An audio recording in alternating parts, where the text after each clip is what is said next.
یہ تھے وہ حالات جن کی موجودگی میں میں نے پانار کے اس آدم خور چیتے سے دو دو ہاتھ کرنے کا فیصلہ کیا۔ چمپاوت کی آدم خور شیرنی کو ٹھکانے لگانے کے بعد جب میں اپنے گھر واقع نینی تال واپس آیا تو پانار کے آدم خور کا تصور میرے دل و دماغ پر بیٹھا ہوا تھا۔ میں سوچ رہا تھا کہ ایک دو روز آرام کر لینے کے بعد نئی مہم پر نکلوں گا، کیونکہ یہ درندہ الموڑا کے مشرقی دیہاتوں اور قصبوں میں انسانی خون کی ہولی کھیلنے میں چمپاوت کی شیرنی سے بھی بازی لے گیا تھا۔ اسی دوران میں نینی تال کے کمشنر نے مجھے بلوا بھیجا اور بتایا مکیشر کے علاقے میں ایک آدم خور شیر نے تباہی مچا رکھی ہے، فوراً وہاں پہنچو اور اس موذی کو کیفر کردار تک پہنچاؤ، ورنہ میری نوکری جاتی رہے گی۔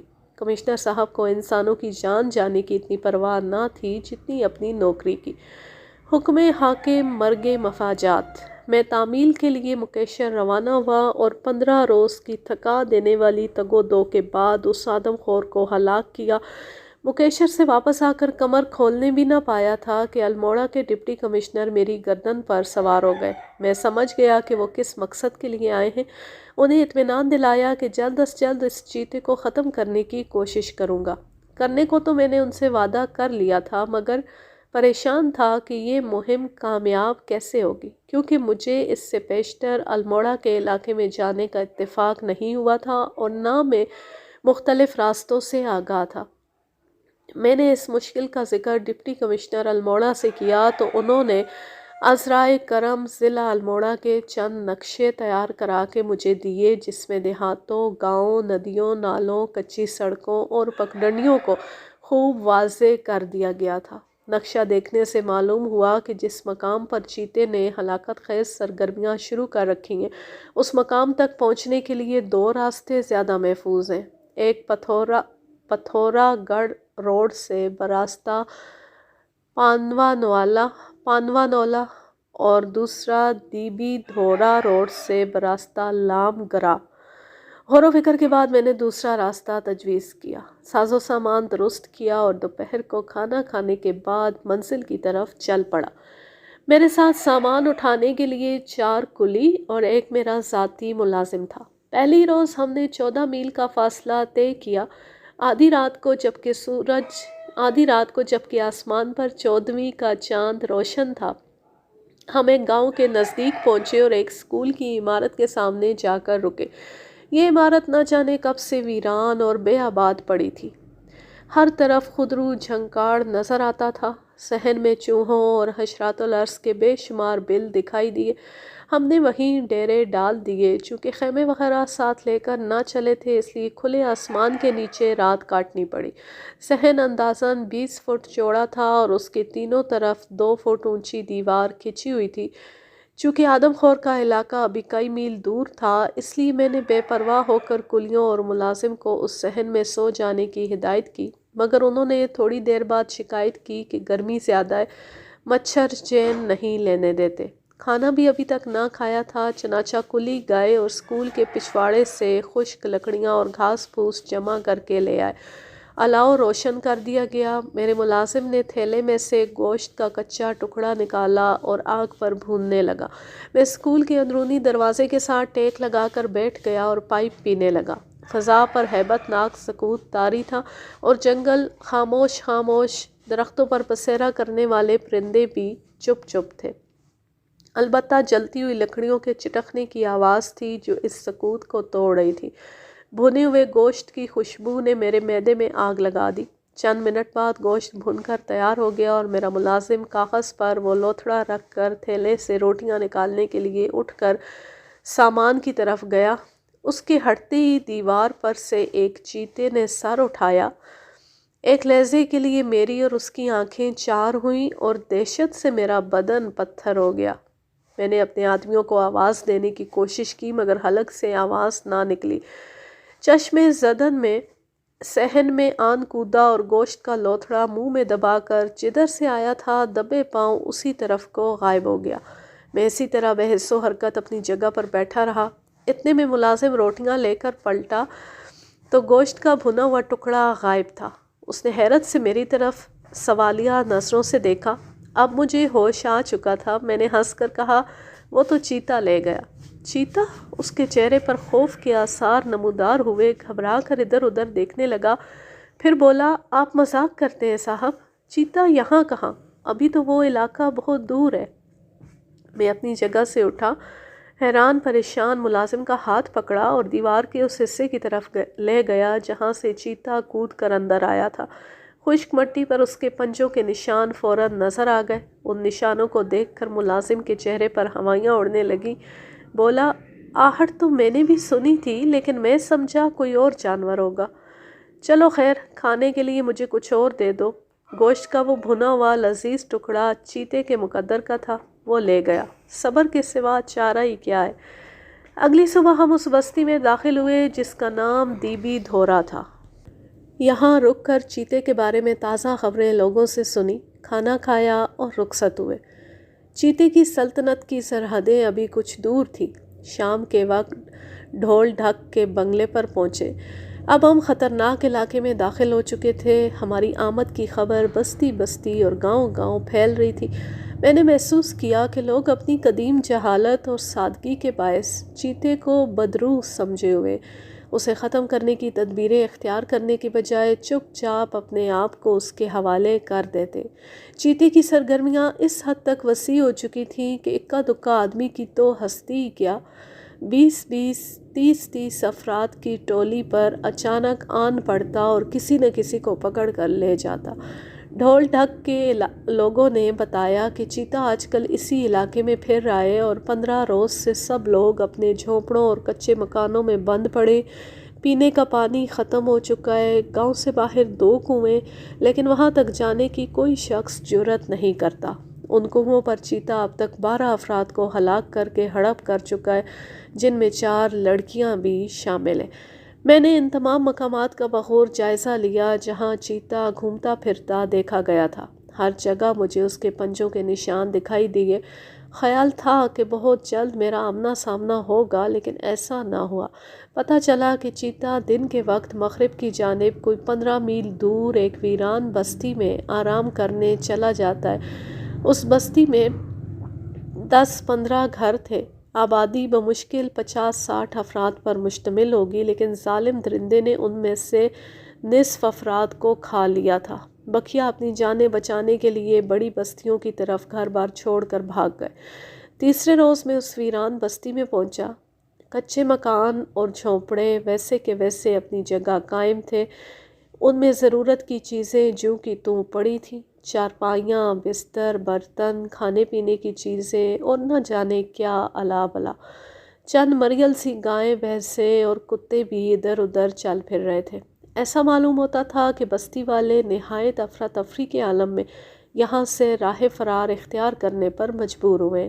اس بستی کو آنے والی ایک بڑی پگڈنڈی پر میں نے چیتے کے پنجوں کے تازہ نشان دیکھے۔ ان کی پیمائش اور درمیانی فاصلے سے اندازہ ہوا کہ ہمارے حریف کا قد دم سے لے کر ناک تک تقریباً 9 فٹ لمبا اور 3.5 فٹ اونچا ہے۔ ایک مقام پر انسانی لاش کے چند بچے کھچے اعضاء بھی پڑے ہوئے تھے۔ یہ اجزاء 4-5 روز قبل کے تھے۔ ایسا معلوم ہوتا تھا کہ چیتا کسی اور جگہ سے اپنا شکار لایا اور یہاں بیٹھ کر ہڑپ کیا۔ جنگل کے بالکل سرے پر ایک منزلہ پختہ مکان دکھائی دیا۔ ہم قریب پہنچے تو چھوٹے سے برآمدے میں ایک 22-23 سال کا نوجوان نمودار ہوا اور لکڑی کی 4-5 سیڑھیاں اتر کر صحن میں آن کھڑا ہوا۔ میں حیران تھا کہ اس خطرناک مقام پر یہ نوجوان تنہا کیا کر رہا ہے، پاگل ہے یا اسے چیتے کا ڈر نہیں؟ جب وہ قریب آیا تو میں نے دیکھا اس کی آنکھیں سوجی ہوئی ہیں اور چہرے پر ایسے اثرات ہیں جو اس کے اندرونی رنج و غم کو ظاہر کرتے۔ آتی وہ میرے قدموں میں گر پڑا اور زار زار رونے لگا۔ میں نے اسے اٹھایا، دلاسا دیا اور پوچھا کہ اس پر کیا افتاد پڑی اور وہ اس ویران بستی میں کیا کر رہا ہے۔ اس نے جواب میں جو دل دوست داستان سنائی اسی کے الفاظ میں کچھ یوں تھی: صاحب کیا بتاؤں، یہ میری بے وقوفی کا نتیجہ ہے۔ دوسرے لوگ تو یہاں سے چلے گئے، انہوں نے مجھ سے بھی کہا کہ یہ علاقہ چھوڑ دوں اور کسی دوسری جگہ چلا جاؤں ورنہ چیتا تمہیں زندہ نہ چھوڑے گا۔ میں نے ان کی ایک نہ سنی۔ میں سمجھتا تھا کہ میرا مکان مضبوط ہے اور چیتا اس میں داخل نہ ہو سکے گا۔ پرسوں رات کا ذکر ہے، میں اور میری بیوی کمرے میں سو رہے تھے، نہ جانے دروازہ کیسے کھلا رہ گیا۔ گزشتہ کئی راتوں سے وہ اس مکان کے آس پاس پھر رہا تھا، لیکن دروازہ بند ہونے کے باعث اندر نہ آ سکتا تھا، مگر کل رات ہماری غفلت کے باعث اسے موقع مل گیا۔ آدھی رات کا وقت تھا کہ چیتا دبے پاؤں کمرے میں آیا۔ اس نے میری بیوی کا گلا منہ میں دبایا اور گھسیٹ کر لے جانے لگا۔ اس کی چیخیں سن کر میری آنکھ کھل گئی اور میں نے لپک کر اپنی بیوی کو پکڑ لیا۔ یہ سب آنن فانن ہوا۔ چیتا کچھ گھبرا سا گیا، وہ پیچھے ہٹا اور دروازے سے باہر نکل کر غرانے لگا۔ میں نے لپک کر دروازہ بند کر دیا۔ رات کا بقیہ حصہ وہ برآمدے میں پہرا دیتا رہا اور دروازہ توڑنے کی کوشش کرتا رہا۔ میری بیوی کی حالت خراب ہو گئی۔ اس کی گردن کے زخم سے خون مسلسل بہہ رہا تھا اور مجھے یقین تھا کہ وہ زیادہ دیر زندہ نہ رہے گی۔ سورج نکلنے سے کچھ دیر پہلے چیتا چلا گیا۔ میں تمام دن اپنے کمرے سے باہر نہ نکلا۔ ڈر تھا کہ چیتا آس پاس چھپا ہوا ہوگا اور مجھ پر حملہ کر دے گا۔ میری بیوی پر غشی کی حالت طاری ہے، وہ اب آخری دموں پر ہے۔ اس کے جسم سے بہت خون نکل گیا۔ میں اس شخص سے صرف اتنا کہہ سکا کہ اسے ان حالات میں یہاں نہیں رہنا چاہیے تھا۔ بہتر یہی تھا کہ دوسرے آدمیوں کے ساتھ وہ بھی کہیں اور چلا جاتا۔ بہرحال جو ہونا تھا ہو گیا، اب تو عورت کو بچانے کی تدبیر کرنی چاہیے۔ میں نے مکان میں جا کر اس کی بیوی کو دیکھا۔ اس کی عمر زیادہ سے زیادہ 18-19 سال ہوگی۔ نہایت حسین اور صحت مند لڑکی تھی۔ زخموں کے نشان اس کی گردن پر تھے اور خون جم کر سیاہ ہو چکا تھا۔ وہ لاش کی مانند بے حس و حرکت پڑی تھی۔ اس کی چھاتی پر ایک گہرا زخم آیا تھا۔ کمرے میں کوئی کھڑکی نہ ہونے کی وجہ سے انتہائی حبس تھا اور بے شمار مکھیاں بے ہوش لڑکی کے زخموں پر بھن بھنا رہی تھیں۔ اس کی حالت سے ظاہر ہوتا تھا کہ بچنے کا امکان واقعی بہت کم ہے۔ تاہم میں نے لڑکی کے زخم دھوئے، اپنے باکس میں سے ایک مرہم نکال کر لگایا اور پٹیاں باندھ دی۔ اس اثناء میں لڑکی کسی قدر ہوش میں آ گئی اور سوالیہ نظروں سے میری طرف دیکھنے لگی۔ اس کے شوہر نے مختصر الفاظ میں میرے بارے میں بتایا۔ اب سوال یہ تھا کہ ان دونوں کو محفوظ جگہ پر کیسے پہنچایا جائے۔ نوجوان نے کہا وہ یہاں سے جانے کے لیے تیار ہے، بشرط یہ کہ میں اسے اپنی حفاظت میں لے جاؤں۔ اس کی سسرال یہاں سے تقریباً 7 میل دور تھی۔ میں نے کہا وہ اپنا ضروری سامان باندھ لے۔ آدھ گھنٹے کے اندر اندر ہم چلنے کے لیے تیار کھڑے تھے۔ اس کی بیوی کو چارپائی پر لٹایا گیا اور میرے ساتھ آئے ہوئے کلی باری باری اسے کندھوں پر اٹھا کر چلتے رہے۔ راستے میں 3 مقامات پر میں نے چیتے کے پنجوں کے نشان دیکھے۔ ایک جگہ انسانی کھوپڑی اور سوکھی ہوئی انتڑیاں بھی پڑی نظر آئیں۔ تیسرے پہر ہم اس بستی میں پہنچ گئے جو ابھی تک چیتے کی خوں آشام سرگرمیوں سے محفوظ تھی۔ اس بستی کے محفوظ ہونے کی بڑی وجہ وہ 2 ندیاں تھیں جو اسے دونوں طرف سے گھیرے ہوئے تھیں۔ گرمی کے باعث ندیوں میں پانی کم تھا۔ چیتے کو بستی تک پہنچنے کے لیے بہرحال ان ندیوں میں سے گزرنا پڑتا اور غالباً یہ مشقت اسے پسند نہ تھی۔ لوگوں نے لکڑی کے بنے ہوئے پل توڑ کر ان کی جگہ رسیوں کے پل باندھ دیے تھے، لیکن ہمیں 3 فٹ گہرے پانی میں سے گزرنا پڑا کیونکہ زخمی عورت کی چارپائی اٹھا کر رسی کے پل پر سے گزرنا مشکل تھا۔ اس بستی میں گرد و نواح کی کئی آبادیوں کے ڈرے اور سہمے ہوئے لوگ جمع تھے۔ ہر خاندان کا ایک نہ ایک شخص آدم خور چیتے کا نوالا بن چکا تھا اور سبھی لوگ اپنی اپنی کہانیاں سنانے کے لیے بے چین تھے۔ میں نے زیادہ دیر تک ٹھہرنا مناسب نہ سمجھا اور انہیں بتایا کہ میں واپس ڈھول ڈھک جا رہا ہوں۔ مجھے یقین ہے چیتا وہاں رات کو ضرور آئے گا اور میں اسے ہلاک کر سکوں گا۔ لوگ یہ سن کر حیرت زدہ رہ گئے۔ ان کی سمجھ میں نہ آتا تھا اکیلا شخص کس طرح اس درندے کو مارے گا۔ انہوں نے تو راجوں، مہاراجوں اور نوابوں کو دیکھا تھا کہ وہ کس طرح اپنے لاؤ لشکر کے ساتھ جنگل میں آتے اور شیروں کا شکار کرتے۔ دراصل ان کا خیال تھا کہ حکومت نے گوروں کی فوج بھیجنے کا ارادہ کیا ہے اور میں صرف حالات کا جائزہ لینے آیا ہوں۔ میں نے اپنے آدمیوں کو وہیں ٹھہرنے کی ہدایت کی اور خود ڈھول ڈھک کی طرف واپس روانہ ہوا۔ میں سورج چھپنے سے پہلے پہلے اس مکان میں پہنچ جانا چاہتا تھا، لیکن ہر ممکن کوشش کے باوجود ایسا نہ ہوا۔ میں راستہ بھول کر کہیں اور جا نکلا۔ 3 گھنٹے تک جنگل میں بھٹکنے کے بعد آخر ڈھول ڈھک پہنچا۔ تھکن اور خستگی کے باعث اتنا نڈھال ہو چکا تھا کہ اگر چیتا اس وقت نمودار ہوتا تو میں مدافعت کرنے کے قابل نہ تھا۔ ہر طرف بھیانک سناٹے اور تاریکی کا راج تھا۔ ارد گرد کھڑے ہوئے درخت اس اندھیرے میں دیووں اور بھوتوں کی طرح نظر آ رہے تھے۔ آسمان پر چمگادڑیں پرواز کر رہی تھیں اور کبھی کبھار بندروں کے چیخنے کی آواز سنائی دیتی تھی۔ میں نے مکان کے اندر جا کر دیا جلایا۔ مٹی کے 3-4 گھڑے پانی سے بھرے رکھے تھے۔ اطمینان سے نہایا، پھر اپنا سامان کھول کر بسکٹ کا ڈبہ نکالا، چند بسکٹ کھائے، پانی پیا اور بندوق سنبھال کر باہر برآمدے میں آ گیا۔ مشرق کی طرف سے آہستہ آہستہ روشنی پھوٹ رہی تھی۔ میں نے اندازہ لگایا کہ 1.5 گھنٹے بعد چاند اس مکان کے عین اوپر آ جائے گا۔ نوجوان نے مجھے بتایا تھا کہ چیتا کمرے کا دروازہ توڑنے کی کوشش کرتا رہا تھا۔ ممکن ہے آج پھر وہ ایسا ہی کرے۔ اس وقت تک اس کا کچھ پتہ نہ تھا کہ کہاں آئے۔ میں نے دروازہ باہر سے بند کر دیا اور برآمدے کے ایک اندھیرے کونے میں ایسی جگہ جا بیٹھا جہاں سے میں تو چیتے کو دیکھ سکتا تھا لیکن اسے میری موجودگی کا فوراً احساس نہ ہوتا۔ میری نظروں کے عین سامنے جھاڑیاں پھیلی ہوئی تھیں اور ان میں جنگلی چوہے اور گیدڑ حرکت کر رہے تھے۔ آدھے گھنٹے بعد چاند کی روشنی اس حد تک پھیل گئی کہ تقریباً 50 فٹ دور کا منظر بخوبی نظر آنے لگا۔ یکا یک مشرق کی جانب سے ایک گیدڑ چلایا۔ رات کے اس بے کراں سناٹے میں چلانے والے گیدڑ کی آواز بہت دور سے آئی تھی، لیکن معلوم یوں ہوا جیسے گیدڑ مکان کے پچھواڑے میں ہے۔ معمولی وقفوں سے گیدڑ چلاتا رہا۔ یہ گویا اس بات کا اعلان تھا کہ کوئی درندہ جنگل میں گشت کرنے نکل آیا ہے۔ میں اپنے گوشے میں اور اچھی طرح دبک گیا۔ چیتا جب رات کو شکار کے لیے نکلتا ہے تو 1 میل کا فاصلہ طے کرنے میں تقریباً 1 گھنٹہ لگ جاتا ہے۔ وہ آہستہ آہستہ نہایت صبر و استقلال کے ساتھ قدم بڑھاتا اور ذرا سی آہٹ پر چوکنا ہو کر وہیں رک جاتا ہے، پھر اس وقت تک آگے نہیں بڑھتا جب تک خطرہ ٹل جانے کا احساس نہ ہو جائے۔ وقت چیونٹی کی طرح رینگ رہا تھا۔ میں اپنی جگہ بے حس و حرکت بیٹھے بیٹھے اکتا گیا۔ گیدڑ مسلسل چلا رہا تھا، خبردار کر رہا تھا کہ ہوشیار، دشمن آن پہنچا، دشمن آن پہنچا۔ گیدڑ کی آواز میرے دماغ پر جیسے ہتھوڑا بن کر پڑ رہی تھی۔ میں دل ہی دل میں اس منحوس جانور کو گالیاں دینے لگا جو خواہ مخواہ چیخ کر میرے اعصاب کو شکستہ کر رہا تھا۔ 3 بجے تھے کہ چاند اس مکان کے بالکل اوپر آ گیا اور پھر تیزی سے مغرب کی طرف جھکنے لگا۔ گیدڑ نہ جانے کب خاموش ہوا، مجھے کچھ پتہ نہ چلا۔ شاید تھوڑی دیر کے لیے میں سو گیا تھا۔ آنکھ کھلی تو ٹھنڈی ٹھنڈی ہوا چل رہی تھی اور آسمان پر چمکنے والے تارے اور روشنی پھیلانے والا چاند غائب تھا۔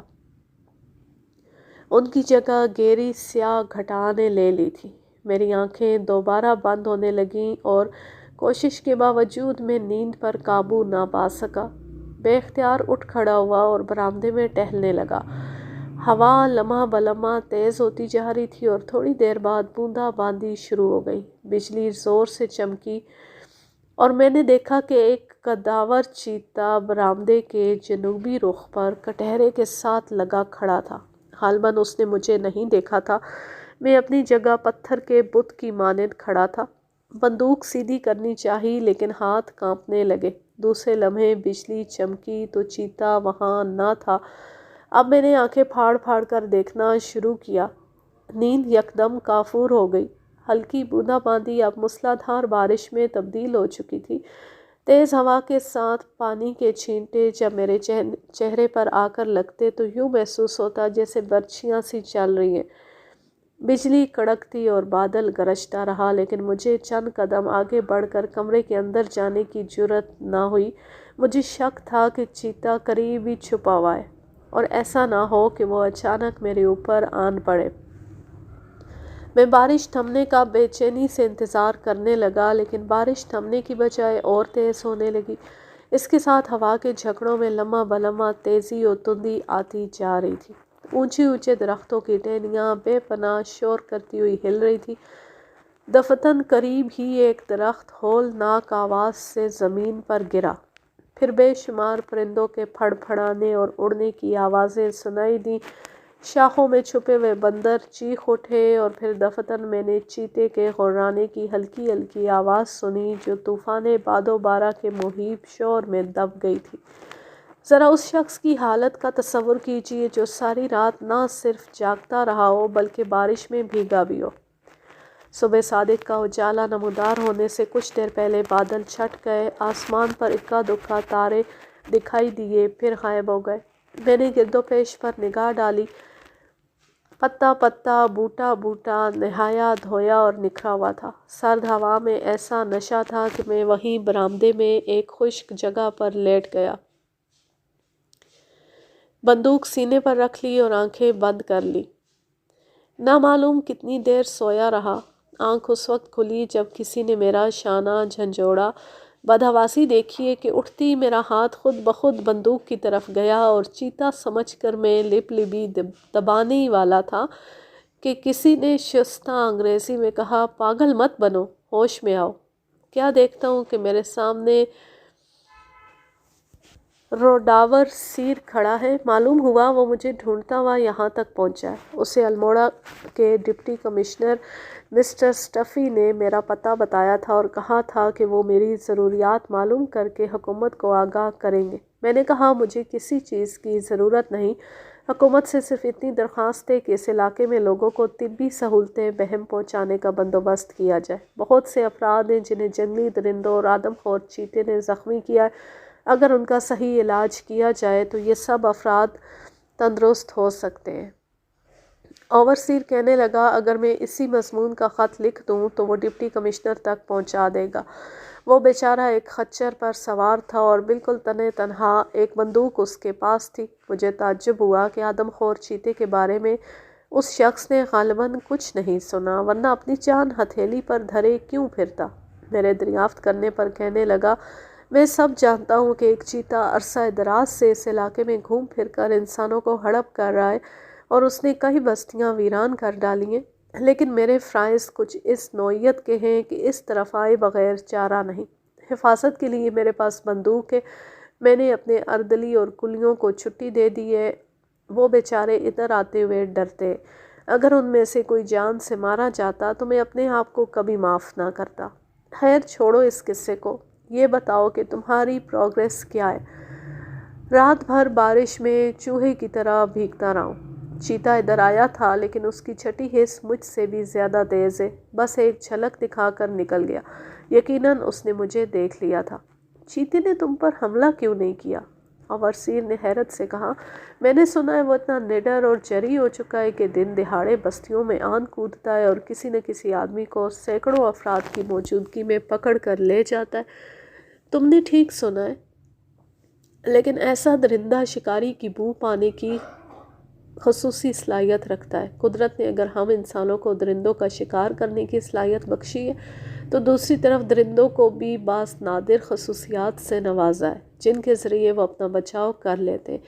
اچھا یہ بتاؤ، راستے میں تمہارے ساتھ کوئی حادثہ تو پیش نہیں آیا؟ کیا تم نے اس چیتے کو دیکھا ہے؟ میں نے چیتے کو تو ابھی تک نہیں دیکھا، البتہ اس کے کارنامے سن سن کر کان پک گئے۔ دیوی دھورا سے گزرتے ہوئے مجھے صرف اتنا پتہ چلا کہ چند روز قبل چیتے نے وہاں کسی شخص کو پکڑ لیا تھا۔ میرا خیال ہے تمہیں اب لام گراج جانا چاہیے۔ اگر چیتے نے تمہیں یہاں دیکھ لیا تو وہ ادھر کبھی نہیں آئے گا۔ تم چاہو تو میں تمہارے ساتھ لام گراج جا سکتا ہوں۔ میں نے کچھ دیر غور کرنے کے بعد جانے کا ارادہ کر لیا۔ اوورسیر کے پاس ناشتے کا کچھ سامان تھا۔ میں نے جلد ناشتہ کیا اور 1 گھنٹہ سونے کی اجازت لے کر کمرے میں چلا گیا۔ اوورسیر بھی تھکا ہوا تھا، وہ بھی میری طرح گزشتہ رات جنگل میں راستہ بھول کر دیر تک بھٹکتا رہا۔ آخر ایک درخت پر چڑھ گیا، سورج نکلنے کے بعد اترا اور ڈھول ڈھک میں آیا۔ اس دوران میں اس کا خچر جسے اس نے درخت سے باندھ دیا تھا نہ جانے کس طرح کھل کر ایک طرف بھاگ گیا۔ آخر صبح بڑی مشکل سے خچر کو تلاش کیا، وہ ایک کھائی کے اندر چھپا ہوا تھا۔ وہیں اوورسیر نے کیچڑ اور نرم زمین میں چیتے کے پنجوں کے نشان بھی دیکھے۔ اسے حیرت تھی کہ چیتے نے خچر کو کیوں کچھ نہیں کہا۔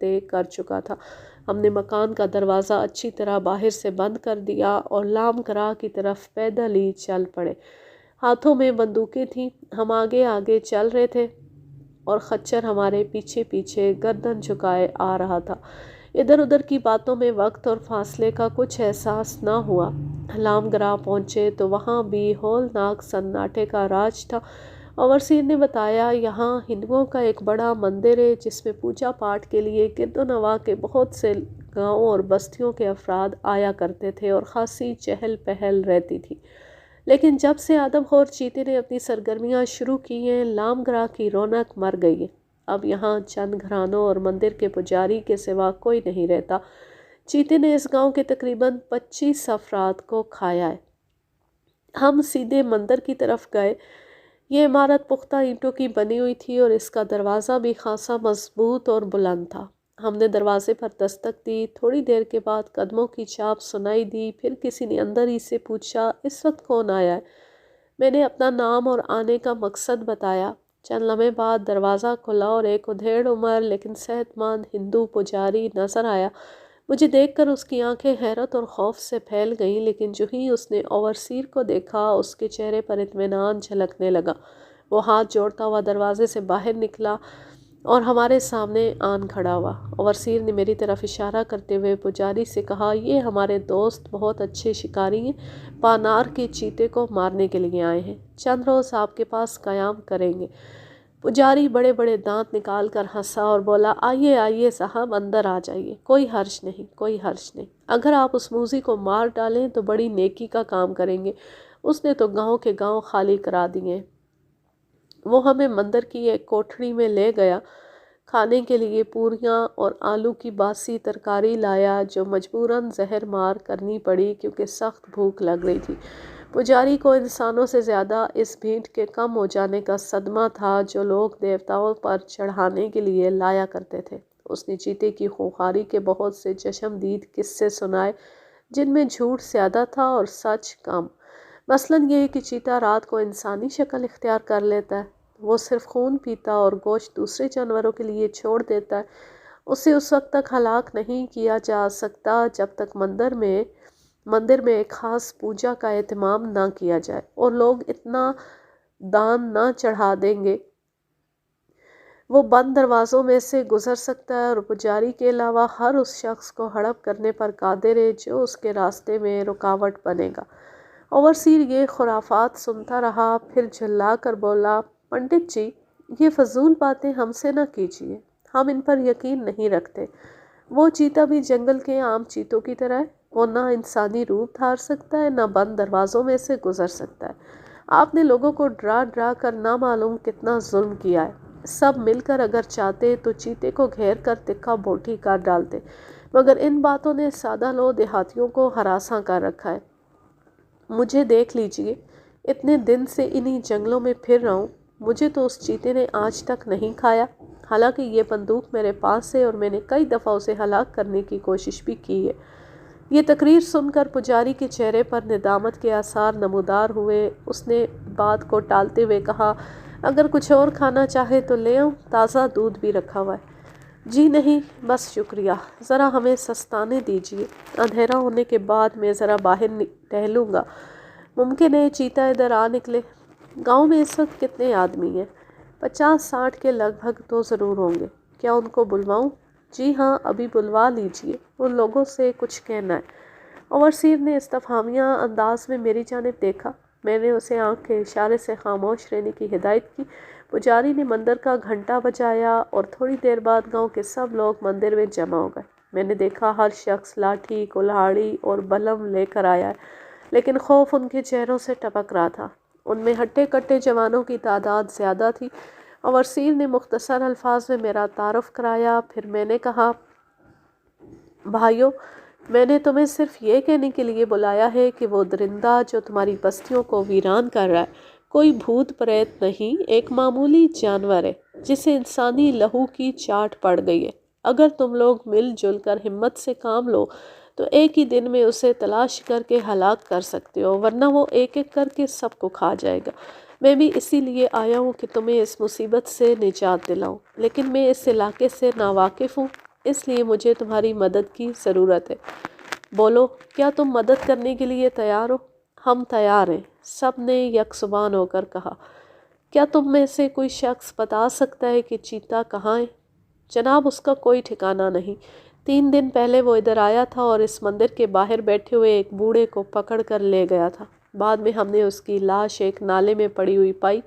چیتے نے اسے وہاں ڈال دیا تھا مگر کھایا نہیں۔ وہ ساری رات بستی کے ارد گرد گھومتا اور گرجتا رہتا ہے۔ ہم اپنے چھپروں اور مکانوں کے گرد آگ کے بڑے بڑے الاؤ روشن کر دیتے، اس وجہ سے وہ نزدیک نہیں آتا۔ کئی مرتبہ ایسا ہوا کہ آگ بجھ گئی، وہ فوراً آیا اور کسی نہ کسی آدمی کو اٹھا کر لے گیا۔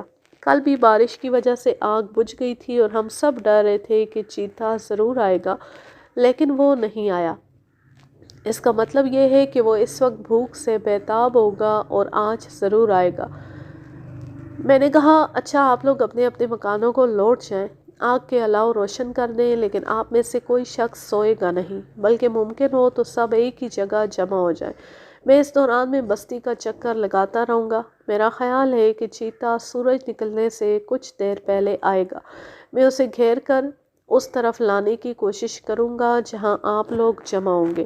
پھر دیر کیے بغیر آپ سب لوگ اپنے اپنے ہتھیاروں سمیت ٹوٹ پڑے۔ لوگوں نے آپس میں کانا پھوسی کی۔ پھر ایک شخص نے سب کا نمائندہ بن کر کہا، جناب، وہ نہایت چالاک اور ہوشیار ہے، اس طرح کبھی قابو میں نہ آئے گا، بلکہ ہمیں ڈر ہے کہ وہ آپ ہی کو ہڑپ نہ کر جائے۔ بہرحال ہم الاؤ روشن کیے دیتے ہیں اور یہیں مندر کے پاس جمع ہو کر رت جگہ کریں گے۔ گھاس پھوس اور خشک لکڑیوں کے ڈھیر پہلے ہی سے موجود تھے۔ فوراً ان کو آگ دکھائی گئی۔ پھر سب لوگ، جن میں مرد، عورتیں اور بچے شامل تھے، مندر کے قریب سمٹ آئے۔ میں نے اوورسیر کو بھی ہوشیار رہنے کی تاکید کی۔ ایک جانب پہرے کے لیے اس کی ڈیوٹی لگائی، دوسرا مورچہ میں نے خود سنبھالا۔ جنگل سے گاؤں کی طرف آنے والی وہ تمام پگڈنڈیاں جو روزانہ آگ کا الاؤ روشن کر کے بند کر دی جاتی تھیں، آج کھلی تھیں اور لوگوں کی نظریں انہی راستوں پر جمی ہوئی تھیں۔ پتا کھڑکتا تو سب چونک اٹھتے۔ میں نے محسوس کیا کہ یہ سادہ اور معصوم لوگ جو دنیا کی بہت سی آلائشوں سے پاک ہیں، نہ جانے کیوں یہ کڑا عذاب برداشت کر رہے ہیں۔ رات کے ابتدائی حصے میں تو لوگ چپکے چپکے باتیں کرتے رہے، پھر آہستہ آہستہ خاموشی طاری ہونے لگی۔ سچ کہا ہے کسی نے کہ نیند سولی پر بھی آ جاتی ہے۔ رات کے 11 بجے تھے اور اکثر لوگ ہاتھ پاؤں پھیلا کر بے فکری سے سوئے ہوئے تھے۔ اوورسیر بندوق ہاتھ میں لیے مجھ سے اندازاً 50 فٹ کے فاصلے پر ٹہل رہا تھا اور میں ایک پتھر پر بیٹھا جنگل میں گم ہوتی ہوئی اس پگڈنڈی کو گھور رہا تھا جو انسانوں اور جانوروں کی عام گزرگاہ تھی۔ 1:30 بجے جبکہ ٹھنڈی ہوا کے جھونکوں میں کچھ تیزی آ گئی اور آگ کے الاؤ دھیمے پڑتے جا رہے تھے، میرے بائیں ہاتھ کچھ کھٹکا سا ہوا۔ میں چونک کر ادھر ادھر دیکھنے لگا۔ پھر جھاڑیوں میں 2 چمکتی ہوئی زرد آنکھیں نظر آئیں جو فوراً ہی غائب ہو گئیں۔ مجھے خیال ہوا شاید یہ میرا وہم تھا، لیکن چند لمحے بعد جھاڑیوں میں دوبارہ حرکت ہوئی اور ایک مخیب اور دراز قد چیتا بجلی کی مانند جھاڑیوں سے نکلا، بے خبر اوورسیر پر حملہ کیا اور آنن فانن اسے منہ میں دبا کر جھاڑیوں میں گھس گیا۔ مجھے یوں محسوس ہوا جیسے میرے بدن کا سارا خون سمٹ کر سر میں آ گیا ہے۔ آنکھوں کے سامنے شرارے سے اڑنے لگے۔ میں نے سوچے سمجھے بغیر جھاڑیوں میں فائر جھونک دیا۔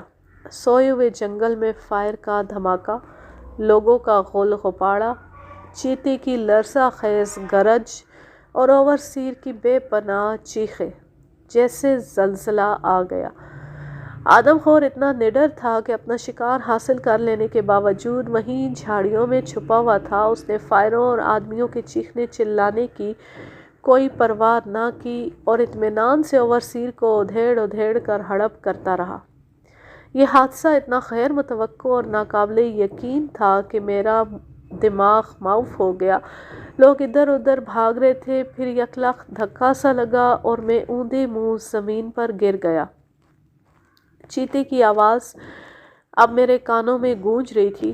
پھر یہ آواز آہستہ آہستہ مدھم ہوتے ہوتے غائب ہو گئی۔ مجھے یوں محسوس ہوا جیسے ایک گہرے اور تاریک غار میں نیچے نیچے گرتا چلا جا رہا ہوں۔ آج کے لیے بس اتنا ہی۔ اب میں لیتی ہوں آپ سے اجازت۔ جا رہے خوش رہیں، شاد و آباد رہیں، ہنستے مسکراتے رہیں، اور اس کہانی کے دوسرے اور آخری حصے کا انتظار کیجیے۔ اللہ حافظ، اللہ نگہبان۔